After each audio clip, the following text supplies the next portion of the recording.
샬롬. 3월 30일 이슬기 도신 여러분 환영합니다. 우리 시편 121편 1, 2절 암송하고 시작하겠습니다. 내가 산을 향하여 눈을 들리라. 나의 도움이 어디서 올까? 나의 도움은 천지를 지으신 여호와에게서로다.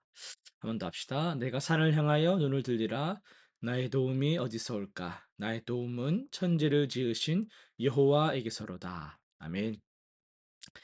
오늘은 사무엘하 5장에서 9장까지를 통독하게 됩니다. 한 장씩 살펴보겠습니다. 5장입니다. 다윗이 드디어 유다와 이스라엘 전체의 왕으로 즉위하면서 여부스 족속이 철옹성처럼 지키던 예루살렘을 정복해 수도로 삼습니다. 블레셋이 두 차례 침략해 오지만 다윗은 매번 먼저 하나님께 묻고 그 지시에 따라 싸웁니다.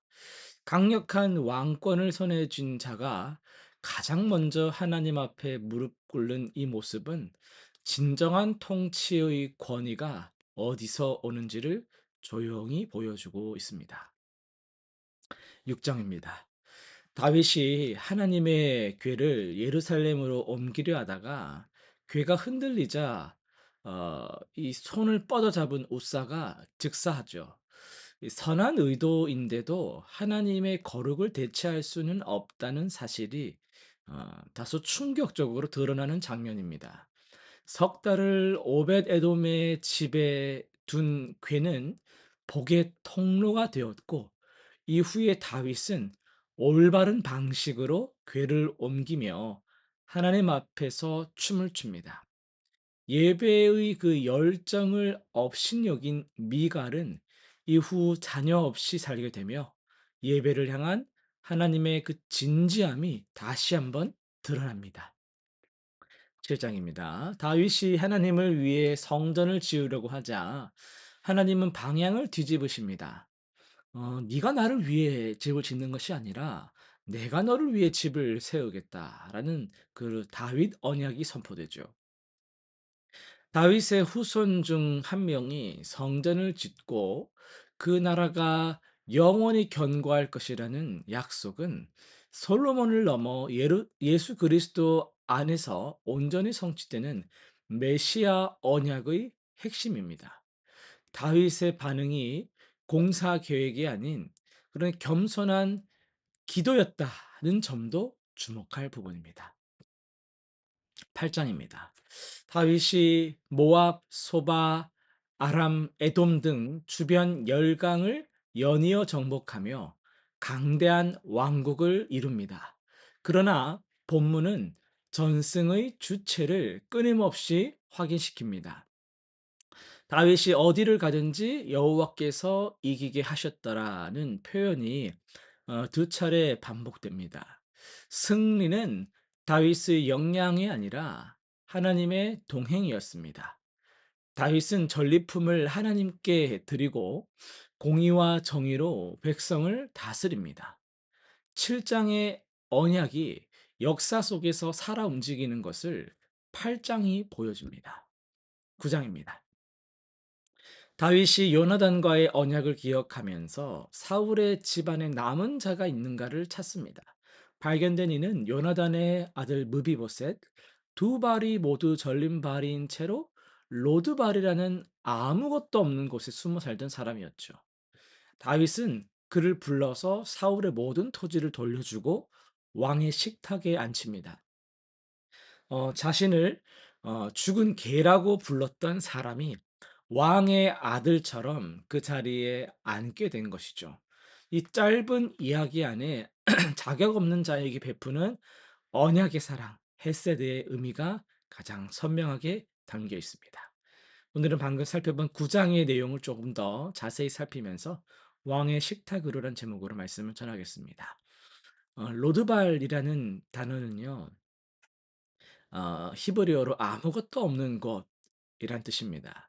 목초지가 없는 황야를 뜻하는 지명이에요.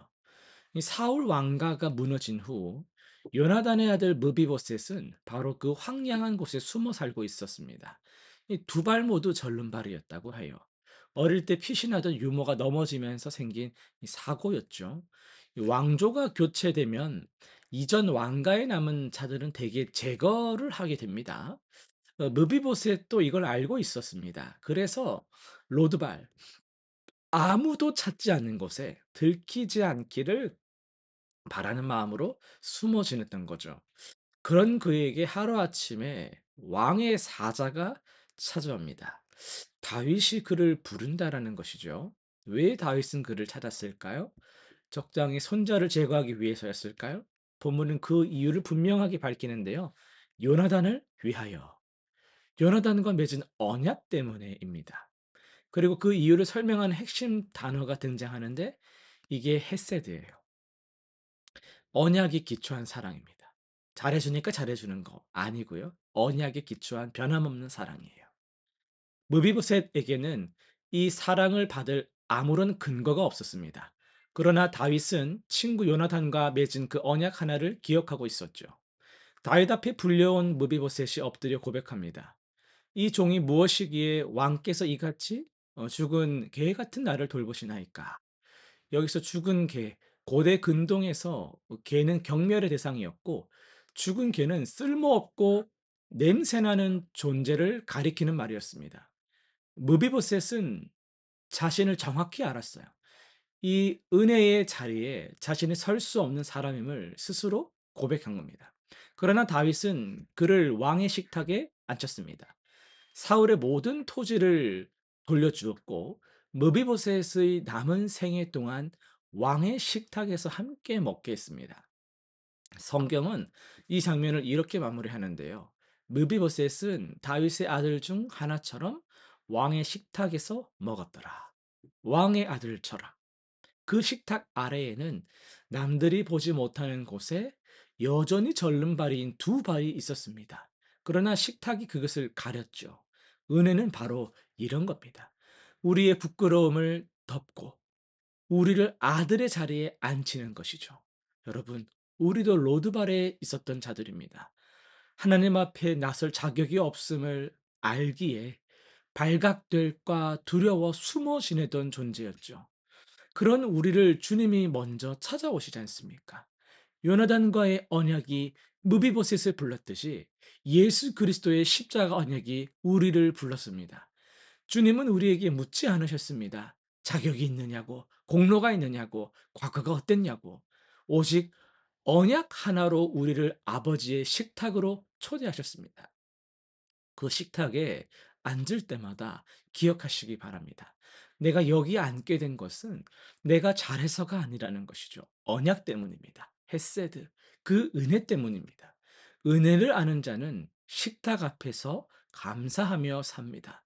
식탁 아래 여전히 절름발이인 자신의 발을 알면서도 왕의 식탁이 그것을 덮고 있음에 감사하면서 오늘도 그 은혜 앞에 엎드리는 것입니다. 실천상 세 가지 한번 정해 보겠습니다. 오늘 하루 내가 받은 햇세들을 구체적으로 한번 떠올려 보십시오. 자격 없이 앉게 된 왕의 식탁을 기억하면서 감사의 제목을 글로 한번 적어 보시길 바랍니다. 두 번째, 아직 로드발에 숨어 있는 삶의 영역이 있다면 주님 앞에 내어 놓으십시오. 두려움 대신 언약의 초대를 붙드시길 바랍니다. 세 번째는요, 오늘 만나는 한 사람에게 헤세드를 실천해 보세요. 그 사람의 자격이나 어떤 보상이 아니라 받은 은혜로 섬기는 기회를 찾아보시길 바랍니다. 기도하고 마치겠습니다. 하나님 아버지, 우리 모두는 로드발에 숨어 살던 무비보셋 같은 자들이었음을 고백합니다.